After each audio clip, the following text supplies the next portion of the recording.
The Prime Minister is in Kashi today. He's back in his Lok Sabha constituency in UP after being re-elected for a historic third time. He's just performed the Ganga Aarti and will be heading to the Kashi Vishwanath Temple shortly. Of course, we'll bring you those live pictures. But the Congress party, which along with the Samajwadi party stunned the BJP in UP, giving it a jolt, is sniping from the sidelines with the dust settling on the Lok Sabha results, giving the Congress much to smile about and the Samajwadi party much to cheer about. Is the stage now set for the 2027 UP Assembly election? That's our big focus on the news track tonight. It's his first visit to Varanasi in UP after winning the Lok Sabha election for the third straight time. And the Prime Minister made Kisan, the farmer, his big focus on this visit. He felicitated farmers and released over 20,000 crore rupees as part of the PM Kisan Nidhi Yojana, the biggest direct transfer benefit scheme in the world. You're listening to sounds from the Ganga Aarti that the Prime Minister was just part of. Namah Parvati Pataye Hara Hara Mahadev.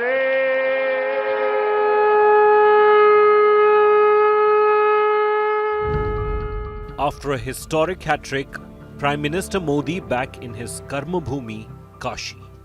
And it was the Kisan that took center stage. Prime Minister released the 17th installment of PM Kisan Nidhi funds and thanked the voters of Varanasi for re-electing him.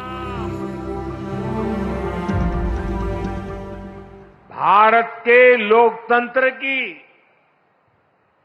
यही खूबसूरती, यही ताकत पूरी दुनिया को आकर्षित भी करती है, प्रभावित भी करती है।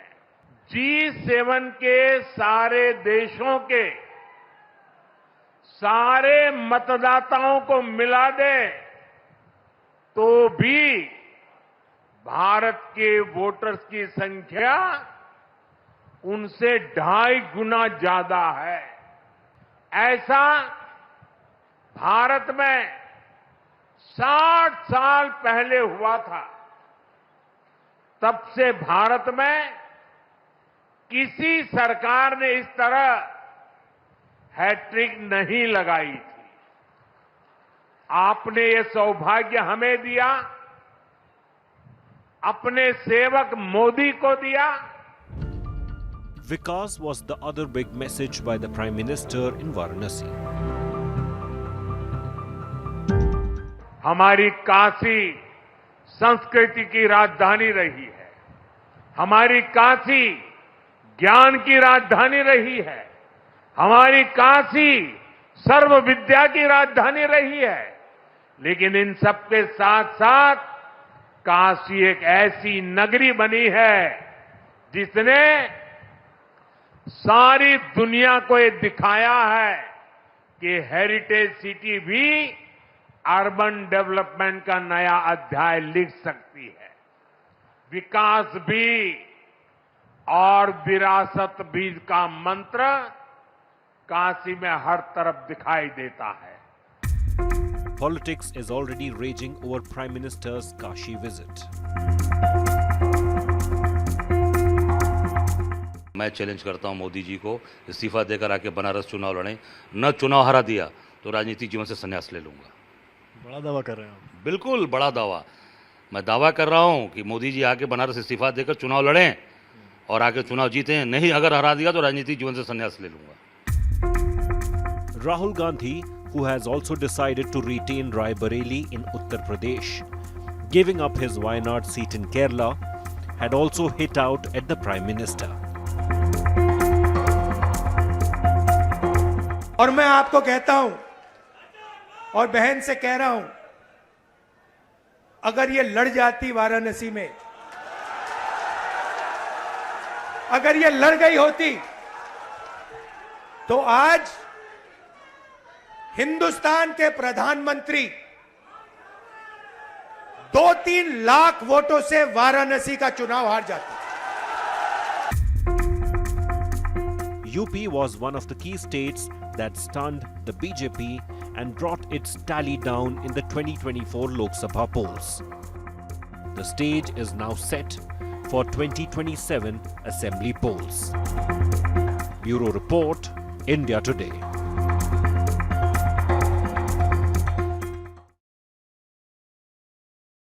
So let me show you what the numbers stack up as currently in Uttar Pradesh. Now remember, viewer, no matter which way the analysts slice it, the netas slice it, the fact is the BJP has received a huge jolt in Uttar Pradesh in this election. They've fallen by nearly half. Just take a look at elections since 2004 in Uttar Pradesh.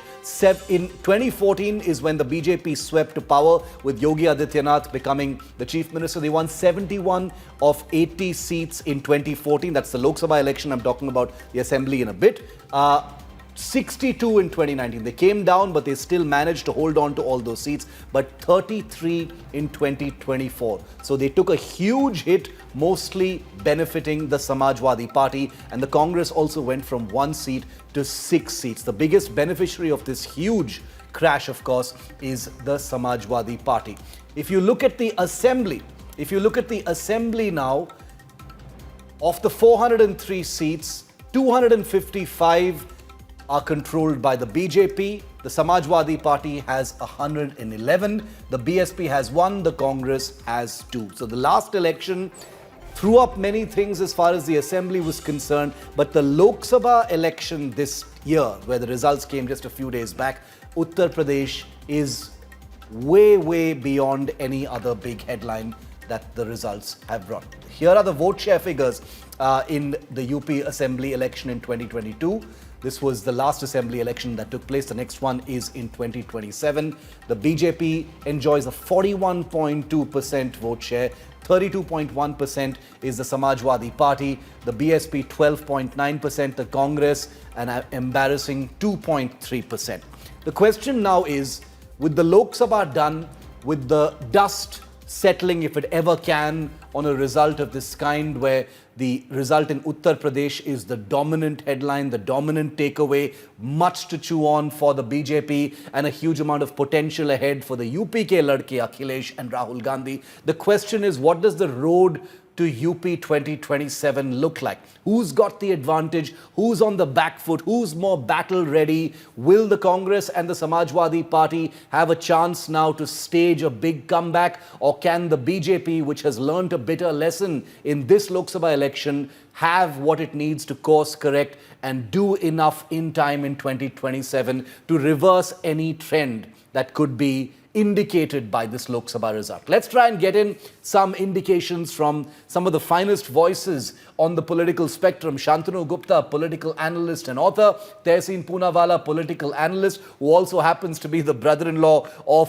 Priyanka Gandhi Vadra, who will be making her poll plunge very soon. Juhi Singh, spokesperson of the Samajwadi Party. And we'll also be joined by Sardar R.P. Singh of the BJP in just a moment. Tehseen, I want to come to you very quickly first, because UP was, beyond any doubt, beyond any measure, the biggest headline in this election. But the dust has settled now. The Prime Minister is in Kashi. Much has been made, justifiably so, about the vote margins, the fact that the BJP has chastened, it's been confined below the majority mark. UP was where it was, confidently supposed to be able to dominate as far as seats was concerned. And the BJP did receive a very rude shock. We've gone through all the analysis. Now we want to look forward as far as 2027 is concerned. How do you see the road to 2027? You think the BJP will be learning all its lessons and do what it needs to be battle ready for 2027?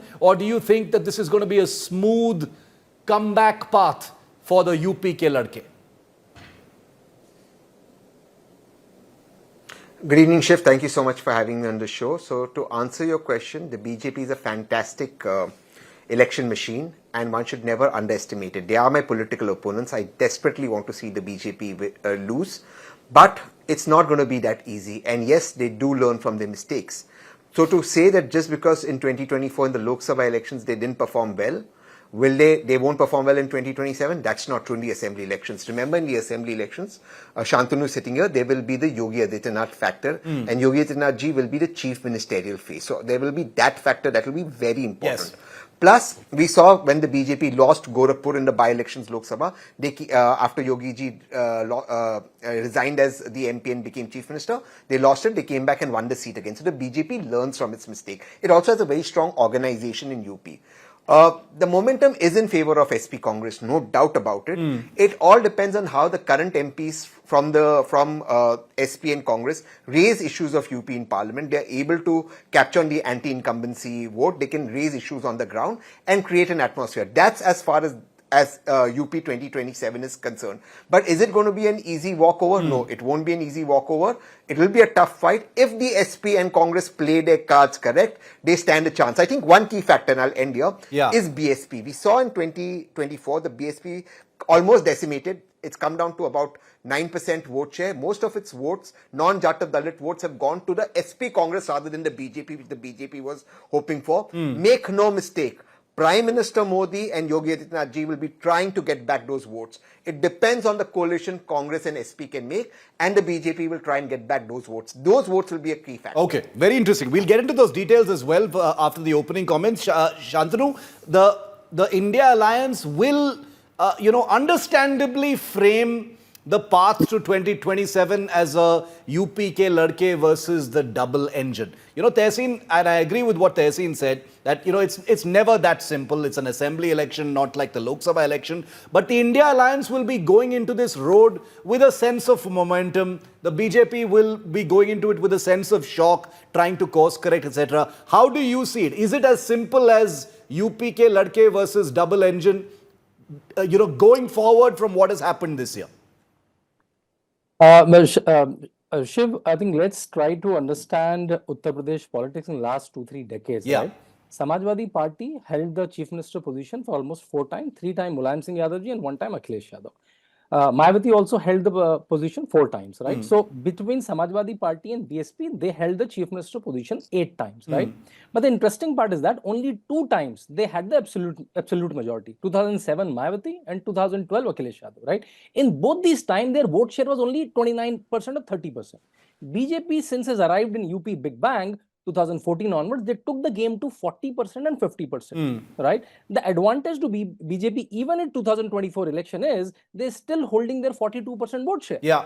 Right? They lost tactically. They lost seats tactically here and there, in fact, in all parts. Yes. And that tactical advantage Samajwadi Party will always have, right? They can put 4 Muslim candidates and can get 90% Muslim vote. Like that's like they can take Muslim votes for granted. They can give only 5 Yadav tickets, that too only in the family, that they're technically not Yadav votes, Yadav seats, they're family seats, but they can still take Yadav votes for granted. So in a 100-meter race, someone like Samajwadi Party starts at 2025, right? For BJP, they have to start from 0 every time, but they're holding 40 plus vote share from 14 onwards. From last 10 years, 42% people of Uttar Pradesh voters are with BJP. Now with tactical corrections, right?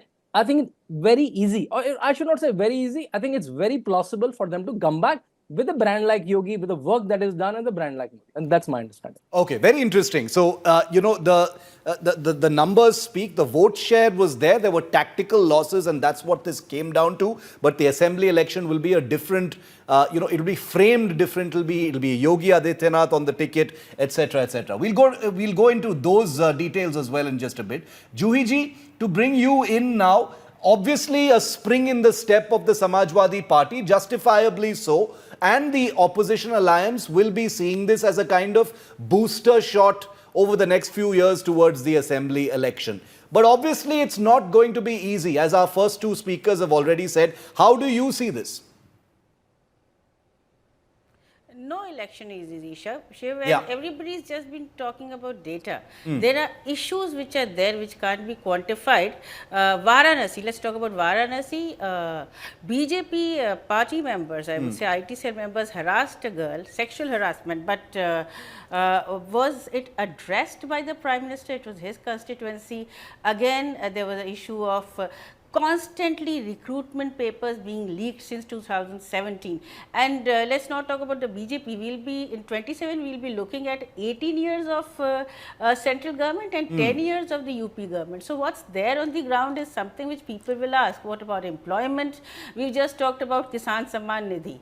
That does not address the agricultural distress, which is very real. The irrigation prices are going up, the input costs are going up, the farmers are not being able to sell their produce.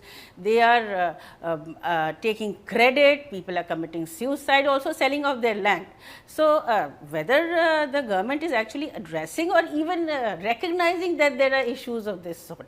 What is the government employment which has been generated? But you're not answering my question. A letter which was leaked. I've already answered it. I think it's all right to talk about vote percentage. I said it's going to be a challenge. Every election is a challenge. We are going to contest it on issues. We've contested the past election on the issues also and emerged strong. And we are there in the parliament, a strong presence there. We are a strong presence in UP.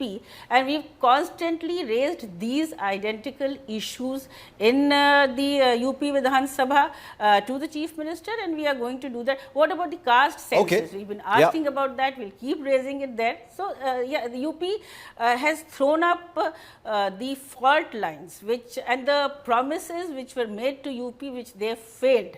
The Ganga, there was an article today. It's not been cleaned. The bio fishes or various whatever lives in the Ganga, they're dying because the oxygen levels are going down and the water levels are going down. What about the waterway which was promised? It was supposed to be developed as a port. So, how much has really UP government or the central government gone forward? It is, as you said, a double engine or a triple engine. Okay, Juhi, so you're saying... have rains. So, let's address that So, you're saying that the issues were on your side in this election, and that's the reason why the result came out this way, and you feel that they will hold you in good measure going forward into 2027 as well. Sardar R.P. Singh of the BJP is also with us. Mr. Singh, the opposition, the Samajwadi Party and the Congress feel that the traction that they've got, we can debate we've already, all the political pundits have debated the reasons, whether it is caste or videos or whatever it is. I don't want to get into the reasons of it. I'm just saying we now know what the results are and we have to look forward on that. The opposition alliance, UP ke ladke as they are called in UP, is feeling buoyant. They feel that this traction has worked and will stand them in good stead going towards 2027. The BJP, does it feel on the back foot? Even though there is a difference between Lok Sabha and assembly elections, how is the BJP seeing it, Mr. Singh? Shiv, every election is a different election. Yeah. And every election is contested on different ideas and on different platforms. They could manage this election because they could take the people along with them on the narrative which they have proposed to the people. One was that constitution is under threat, and because of that, there will be a problem with the reservation. We accept that. They were able to build that narrative, and they tactically used that. Second was those freebies of that 1 lakh rupee per annum, 8,500 rupees per month. Although we all know that what has happened in Karnataka, they made certain promises. They are trying to fulfill those promises. Along with that, they have raised the prices of petrol, taxes on petrol and diesel there. When you pickpocket from one side and then you try to give it to the other side, this is seen in Karnataka also. But the fact is, yes, they were able to build that narrative, and then they were able to also consolidate the Muslim votes. I have nothing to feel shy about that. They could consolidate the Muslim vote, and then it's seen that almost 85%, 90% Muslim vote casted for them, and then they could build up that threat perception for Muslims, although there is nothing of that sort. What about 2027? That we know about. What about 27? I'll answer that also. Shiva will answer that also. Yeah.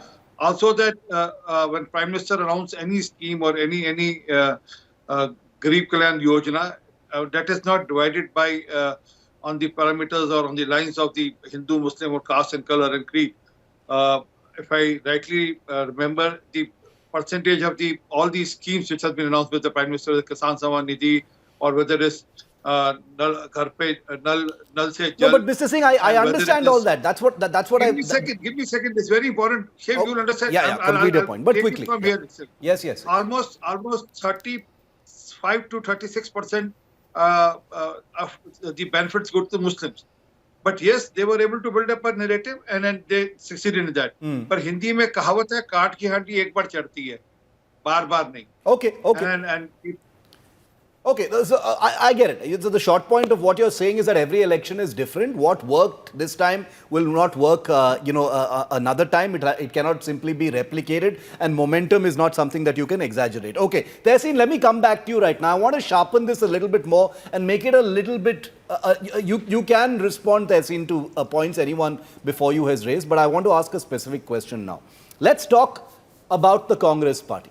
The Congress party went from one seat, in the last Lok Sabha election in UP to 6 seats now. I'm wondering whether the Congress itself was expecting such a good performance in UP. I have a feeling they were quite surprised, by this performance on the back of the Samajwadi Party, of course. But what kind of role do you think, one half of the UP ke ladke, Rahul Gandhi and the Congress party will play going forward towards UP 2027. The reason I'm asking is because you've just seen Rahul Gandhi, giving up Wayanad to stay in Raebareli. Priyanka Gandhi will be in Wayanad.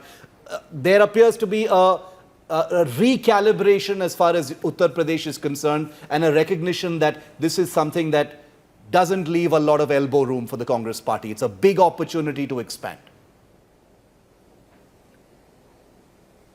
That's true, Shiv. And let's be honest, and I want to be honest on your show. The Congress does not have its best organization in Uttar Pradesh. It does not even have the resources that other political parties have in Uttar Pradesh. And for 20 odd plus years, it's been out of power. So it's not its strongest state unit. It's not its strongest state.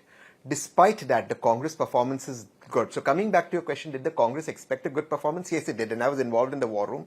Particularly when the exit poll results came out, what we realized from all exit polls in common, including the Axis exit poll, is that Dalit votes had moved had moved away from BJP, which means if that is true, then BJP couldn't be getting the seats that they were getting in Uttar Pradesh, despite the exit poll saying that would hold true even in Uttar Pradesh, and SP and Congress would do very well. So that was the first taking that we got, and we were quite confident. In fact, I thought about 7 or 8 seats. I also believed that the Prime Minister would struggle in Varanasi, and that happened. I said that on another TV show live, and people were sort of not very certain about it. So there is a certain amount of momentum.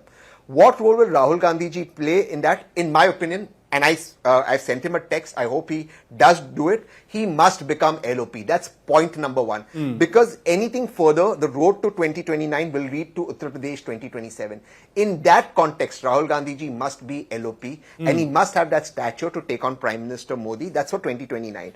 As for 2027, I again say, don't take the BJP lightly. There are several problems in Uttar Pradesh, but this is not an election of Prime Minister Modi. This is an election of Yogi Adityanath ji. Yogi Adityanath ji has built his own brand. He's a leader in his own right. He's the only chief minister the Prime Minister and Home Minister cannot ignore. Let's be real of the fact. Even somebody like Shivraj Singh Chauhan can be ignored. Not a Yogi Adityanath ji. This is going to be his election. So the Congress and SP has to be very clear, very strategic on how they're going to take this. It has to be both a strategy in Delhi and a strategy on the streets of Lucknow and Uttar Pradesh, which will help them come to power in 2027. Yes, they have momentum, but remember the BJP has money, muscle and organization. Shantanu, you've tracked Yogi Adityanath very closely. You've written about him as well.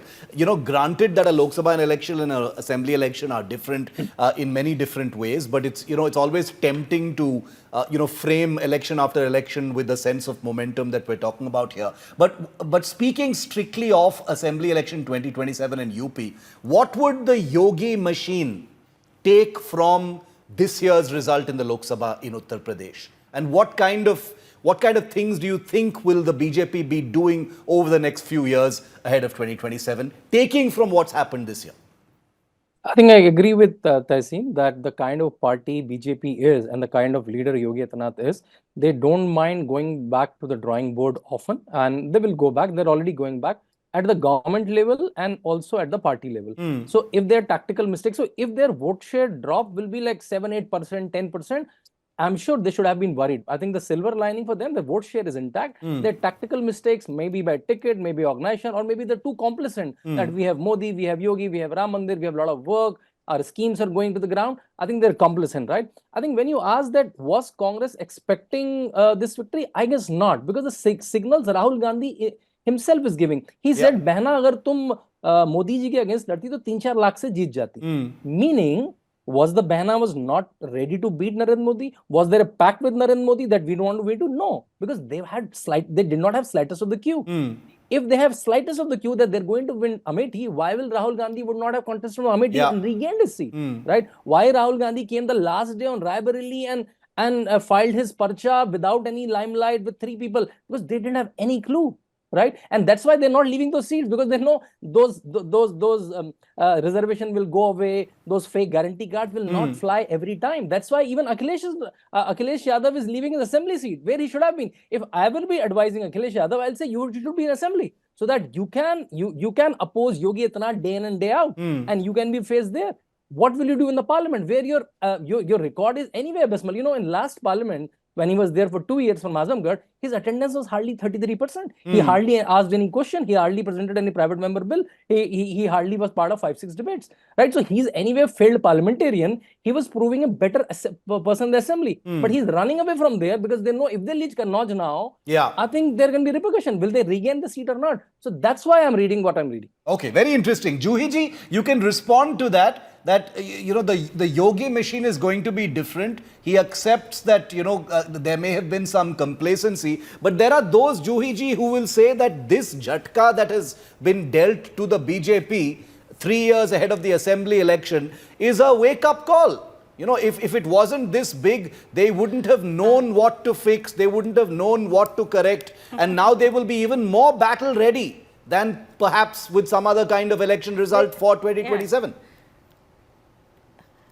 This is the second term for Yogi Adityanath ji, I think, if I okay, and he has n number of MLAs, so it's also the report card of the MLAs, how they have performed in the ground. It is also the third term for the various MPs here of the BJP. So their report card, Adarsh Gaon, also the fact that what is happening on the investment summit, how much investment has really come on the ground, what's happening with the bureaucracy, what are you doing with your urban centers, and the various systemic fault lines which have emerged, how you are addressing that, are you even reading your Niti Aayog reports, how have you performed on SDG parameters, Shravasti, you lost Ayodhya, you've lost Shravasti, you've lost Chitrakoot, an ample example of don't really put a community and say that, only that community they have supported us, and there are various other communities. But ma'am, the BJP says these are tactical victories and it's not a statewide message. That's where the risk is for the Samajwadi Party, because if the vote share had come down to the BJP, then they would have had reason to worry, is what they say. So can you really overlook that? If they're happy with that explanation, if they're happy with that explanation, let them be with it. It's a failure of the government. The government has not delivered, whether on Ujjwala, whether on Namami Ganga, whether on Swachh Bharat, and we were talking about freebies. So what is PM Kisan Samman Nidhi? What is 5 kilo ration you are trading on people's hunger? India has emerged as very high on being hungry. Also the fact that poverty is spreading. I think somebody asked a question also to the Prime Minister, which he really didn't address. So if they understand the issues, address them. Of course, it's a difficult election. Otherwise, nobody is running away from any performance. Akhilesh Yadav ji has performed as the Chief Minister. He's been a strong leader of opposition in the Vidhan Sabha, and if he chooses to be in the Parliament, that's some decision our party takes, and he'll be a strong parliamentarian raising the relevant questions, which I think the BJP will have to address. Okay, yes. Sardar RP Singh, you want to respond to Juhi Singh and the points that Tehseen made? Well, I accept there was a level of complacency within our system. People were complacent. Our workers were taking it for granted. Yes, that we are winning. And as I said earlier, I have to reiterate that there was consolidation of Muslim votes. Let's accept that. And also, they could tell people that their narrative, their part of the narrative, one was that constitution is under threat, although nothing of that sort is happening, and also that because of constitution under threat, scheduled caste, scheduled tribe will suffer. Thirdly, the narrative of freebies, I mean, they were able to take it in a better way, where they made people accept that they are going to get some 8,500 rupees per family per month, per woman, sorry, per month. And although every election will be different election, and again, we are already trying to analyze where we went wrong, and we'll surely cover up, and then we'll surely win 2027 election without fail. Okay. Mr. Tasin Poonawalla is saying today that he was part of the war room. Congratulations, Tasin, that you succeeded in your narrative which you built up if you're part of the war room. But ultimately, let's see. I mean, got it. No, give me a second. Ultimately, it's the NDA-led government, it's the Prime Minister Modi who's going to lead the government, and next 5 years is going to be very different from the last 10 years. Okay. Tehseen, yeah, I know you want to respond to RP Singh, but let me just throw in a quick question because we're almost out of time on this discussion. I wanted to just quickly throw in a question about Priyanka Gandhi Vadra because, you know, the decision that was made yesterday, the day before yesterday, has been discussed threadbare. It's going to be interesting to see how it actually plays out. Priyanka Gandhi Vadra is also a relative of yours. So, first of all, congratulations on her poll plunge, impending poll plunge. But my question to you is specific. It is that there are many, and I wonder if you are one of them, you know, who perhaps would have preferred that Priyanka Gandhi be in Uttar Pradesh and Rahul Gandhi keep Wayanad because of the amount of time that Priyanka Gandhi has dedicated to Uttar Pradesh so far. What do you think about that, and what kind of role do you think she could play going forward in UP? No, I always knew she would come from Wayanad, not from Raebareli, and that was extremely important, even politically. So that was decided foremost. But more importantly, I think it's extremely important to have her in Parliament. I do believe firmly she's Congress's tallest leader, best orator, both in English and Hindi, and it's important that her opinions be heard in Parliament, and she raises the voice of opposition. I've also noticed a pattern with the Honourable Prime Minister.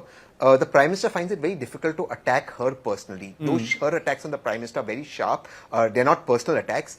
I've always seen the Prime Minister finds it very difficult to attack her personally. So it is a good, Congress has a good card in Priyanka Gandhi Vadra ji. So I think in Parliament she'll definitely be an asset. A personal thing, I had requested her she should fight 2000 in the last Lok Sabha from Kanyakumari. You've always said she should fight. You've always said she should fight. Yeah. Passed away from Kanyakumari. I've always said that. Yes, I've always said that. So I'm glad that she's going the Lok Sabha route. But I just want to tell RPN Singh ji one question. Look, who polarized the election? It was the Honourable Prime Minister brought in Machli, Mangalsutra and Mujra. Had he not brought this in, sir, if I may finish, then you finish. Had the Honourable Prime Minister not...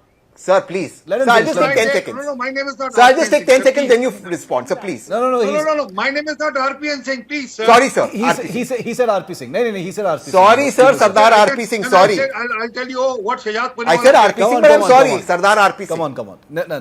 Finish your point. I'm almost out of time. Yeah. I apologize, Sardar RP Singh ji. Sir, please. Tehseen is one of the most respectful analysts, sir. Come on, you can't have a problem with Tehseen. Yes, finish your point, Tehseen. Yeah. So Prime Minister got in Mangalsutra, Machli, Musalman and Mujra. I thought that did not behove our Prime Minister. He was my Prime Minister as well, bringing Mujra in. I think he polarized the election and that backfired. That's my opinion about it. Maybe analysts have different opinion of BJP workers. Okay. But the polarization did begin with the Honourable Prime Minister. 20 seconds, RP Singh, then I have to close. Yes. Manifesto of the Congress Party, page number 8, paragraph number 7, Congress will ensure that they, like every citizen, minorities have the full freedom of choices of dress, food, language, and personal laws. Who was trying to polarize? Personal law means Sharia. Okay. And then that message was sent across that we'll get the Sharia back. Okay. We are a Muslim party. We will work for you as a Muslim party. And they succeeded in that. This is sounding like that message.